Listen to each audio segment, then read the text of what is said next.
I know conventional wisdom says that when handling maladaptive daydreaming, you're just supposed to stop daydreaming.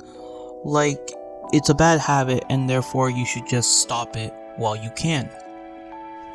And that sounds simple enough on the surface. The problem is, when you're telling a maladaptive daydreamer to stop daydreaming, you're not just telling them to stop a bad habit, you're telling them to stop an integral part of their whole being.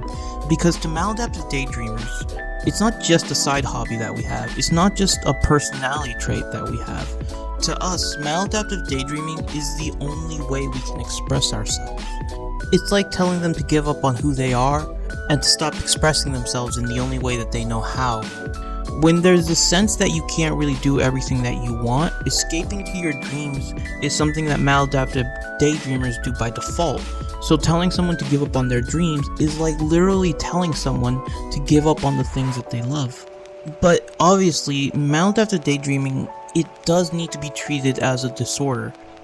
Because while a little bit of daydreaming is very natural, too much daydreaming to the point where you're wasting hours away of your time in the daytime just to escape into your dreams, that can actually be detrimental to your productivity and your growth.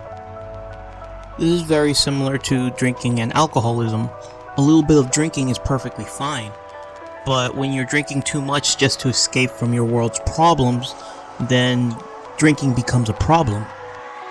So here's my advice to maladaptive daydreamers. Instead of simply giving up on your dreams, try making those daydreams as a sort of guide point that you can turn into a reality in some way. For me, my maladaptive daydreaming typically revolves around some sort of media that I love and makes me think about somewhere that I am, somewhere else in the world that can't exist.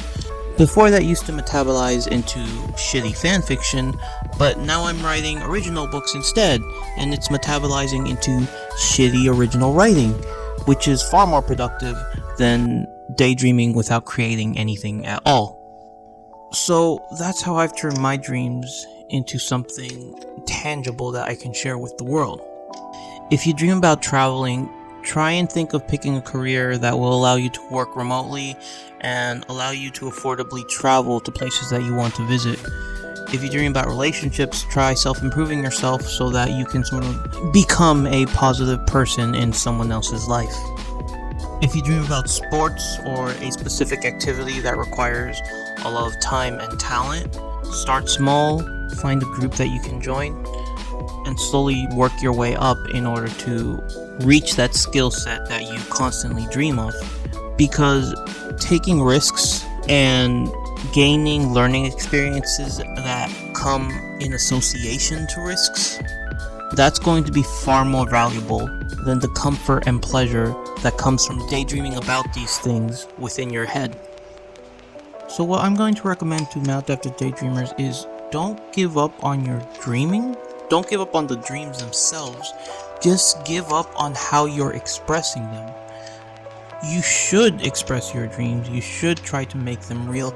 You should try to share them with others. You should try to express yourself. It's a disservice to the world to keep these things locked up inside your head. Because keeping it inside your own head is not the best way that you can express yourself. Maladaptive daydreaming is essentially a time waster. It will stop you from making those things tangible. Because struggling to make those daydreams true is far more fulfilling than safely imagining them within your own mind. It's actually been scientifically proven that you get more joy out of the struggles of creation than from pure consumption. And if we equate maladaptive daydreaming to simply watching TV all day, you will have a far more fulfilling life if you create the things in your mind rather than simply get drunk off of those ideas.